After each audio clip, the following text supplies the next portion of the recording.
माँ शैलपुत्री की कथा एक गहन और विस्तार से वर्णन करते हैं। देवी दुर्गा के 9 रूपों को नवदुर्गा के रूप में जाना जाता है और इन्हीं नवदुर्गाओं में से प्रथम रूप है माँ शैलपुत्री का। माँ शैलपुत्री की कथा हमारे धर्म, संस्कृति और पौराणिक मान्यताओं से गहराई से जुड़ी है। यह कथा न केवल देवी के जीवन के बारे में बताती है, बल्कि हमें साहस, तपस्या और समर्पण के गहरे संदेश भी देती है। माँ शैलपुत्री को पर्वतराज हिमालय की पुत्री के रूप में जाना जाता है और उनका यह रूप शुद्धता, पवित्रता और शक्ति का प्रतीक है। माँ शैलपुत्री की उत्पत्ति की कथा उनके पूर्व जन्म के साथ गहरे संबंध में है, जिसमें वे देवी सती के रूप में जानी जाती थी। इस लेख में हम माँ शैलपुत्री की कथा को विस्तार से जानेंगे, जिसमें उनके पूर्व जन्म, उनके गुण, उनके आशीर्वाद और उनकी पूजा का महत्व भी शामिल होगा। यह कथा हमें यह भी सिखाती है कि जीवन में धैर्य, तपस्या और आत्मबल से हम किसी भी कठिनाई का सामना कर सकते हैं और जीवन के मार्ग में सफल हो सकते हैं। शैलपुत्री नाम का अर्थ है शैल, पर्वत की पुत्री। माँ शैलपुत्री को पर्वतराज हिमालय की पुत्री कहा जाता है। यह नाम उनके पर्वतों के साथ जुड़ाव और उनके स्थिर, दृढ़ और अडिग गुणों का प्रतीक है। माँ शैलपुत्री को अक्सर नंदी बैल पर सवार दिखाया जाता है, जो शिव का वाहन है और शक्ति व साहस का प्रतीक है। उनके दाहिने हाथ में त्रिशूल होता है, जो शक्ति और क्रोध का प्रतीक है, जबकि बाएं हाथ में कमल का फूल होता है, जो शांति और करुणा का प्रतीक है। उनका यह स्वरूप अत्यंत सुंदर और शांत होता है और यह भक्तों के लिए प्रेरणा का स्रोत है। माँ शैलपुत्री का स्वरूप शक्ति और साहस के साथ साथ शांति और करुणा का प्रतीक है।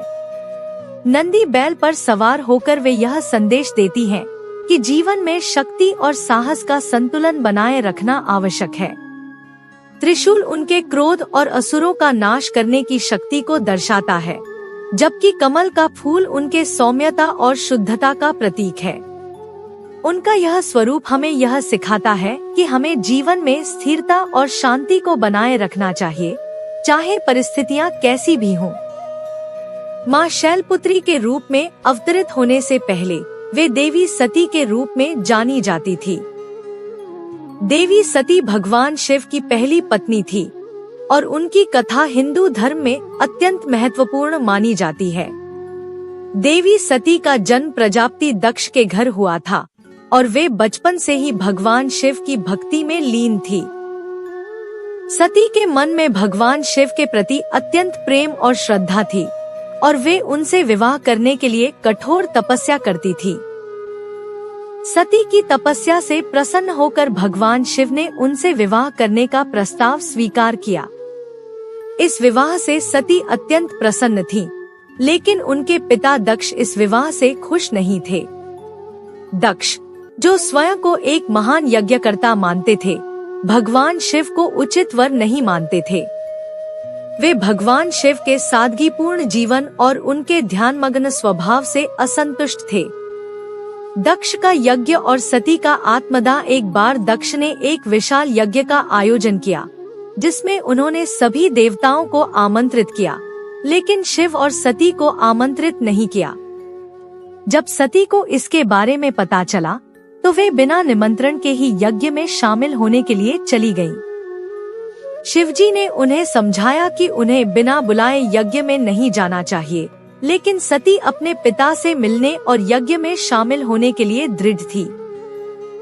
यज्ञ स्थल पर पहुंचने पर सती ने देखा कि उनके पिता दक्ष ने शिवजी का घोर अपमान किया और उनके लिए कोई आसन भी नहीं रखा। दक्ष ने भगवान शिव के बारे में अपशब्द कहे, जिससे सती अत्यंत दुखी और क्रोधित हो गई। अपने पति के इस अपमान को सहन न कर सकने के कारण सती ने यज्ञ की अग्नि में कूदकर आत्मदाह कर लिया।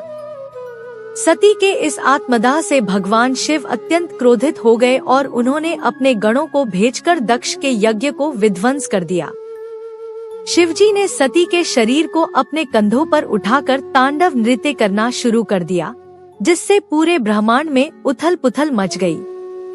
इस स्थिति को नियंत्रित करने के लिए भगवान विष्णु ने अपने सुदर्शन चक्र से सती के शरीर के टुकड़े टुकड़े कर दिए। जहां जहां सती के अंग गिरे वहां वहां शक्तिपीठों की स्थापना हुई। इस प्रकार देवी सती के त्याग और बलिदान की गाथा हमारी पौराणिक कथाओं में अमर हो गई। शैलपुत्री का जन्म सती के आत्मदाह के बाद उन्होंने अगले जन्म में पर्वतराज हिमालय के घर पुत्री के रूप में जन्म लिया और इस प्रकार वे शैलपुत्री कहलाईं। इस जन्म में भी उनका लक्ष्य भगवान शिव को फिर से पति के रूप में प्राप्त करना था। उन्होंने कठोर तपस्या की और अपने पूर्व जन्म की भांति इस जन्म में भी भगवान शिव को पति के रूप में प्राप्त किया। उनकी तपस्या से यह सिद्ध होता है कि सच्चा प्रेम और समर्पण किसी भी कठिनाई को पार कर सकता है। माँ शैलपुत्री का जन्म पर्वतराज हिमालय के घर हुआ, जो पृथ्वी के सबसे स्थिर और अडिग स्थानों में से एक माना जाता है। यह जन्म स्वयं में शक्ति, स्थिरता और दृढ़ता का प्रतीक है। शैलपुत्री का यह रूप यह दर्शाता है कि जैसे पर्वत अचल और स्थिर रहता है, वैसे ही हमें भी जीवन की कठिनाइयों और समस्याओं का साहसपूर्वक सामना करना चाहिए और अपने लक्ष्य की ओर अडिग रहना चाहिए। माँ शैलपुत्री के स्वरूप में अत्यधिक शक्तिशाली और दैवीय गुण होते हैं। वे नंदी बैल पर सवार होती हैं, जो शिव का वाहन है। उनके दाहिने हाथ में त्रिशूल होता है, जो उनके साहस और शक्ति का प्रतीक है। त्रिशूल यह दर्शाता है कि माँ शैलपुत्री किसी भी प्रकार की बुरी शक्तियों का नाश कर सकती हैं और अपने भक्तों की रक्षा कर सकती हैं। उनके बाएं हाथ में कमल का फूल होता है, जो सौम्यता, शांति और करुणा का प्रतीक है। उनका यह स्वरूप अत्यंत सुंदर और शांतिपूर्ण होता है। माँ शैलपुत्री के इस स्वरूप का भक्तों पर अत्यंत सकारात्मक प्रभाव पड़ता है। उनकी पूजा करने से भक्तों को मानसिक शांति, स्थिरता और आत्मबल प्राप्त होता है। उनका स्वरूप यह संदेश देता है कि जीवन में शक्ति और शांति दोनों का संतुलन बनाए रखना आवश्यक है। त्रिशूल जहाँ क्रोध और असुरों के नाश का प्रतीक है, वहीं कमल का फूल शांति और सौम्यता का प्रतीक है। उनका यह स्वरूप हमें यह सिखाता है कि हमें अपने जीवन में शक्ति और शांति दोनों को साथ लेकर चलना चाहिए। नवरात्रि के प्रथम दिन माँ शैलपुत्री की पूजा की जाती है। माँ शैलपुत्री की पूजा से भक्तों को मानसिक शांति, स्थिरता और आत्मबल की प्राप्ति होती है। उनकी पूजा करने से सभी प्रकार की बाधाएं दूर होती हैं और जीवन में सकारात्मक ऊर्जा का संचार होता है। माँ शैलपुत्री की पूजा विशेष रूप से उन लोगों के लिए महत्वपूर्ण मानी जाती है जो जीवन में कठिनाइयों का सामना कर रहे हैं और मानसिक शांति की तलाश में हैं। नवरात्रि में माँ शैलपुत्री की पूजा नवरात्रि का पर्व माँ दुर्गा के 9 रूपों की आराधना का पर्व है और इस पर्व का पहला दिन माँ शैलपुत्री को समर्पित होता है।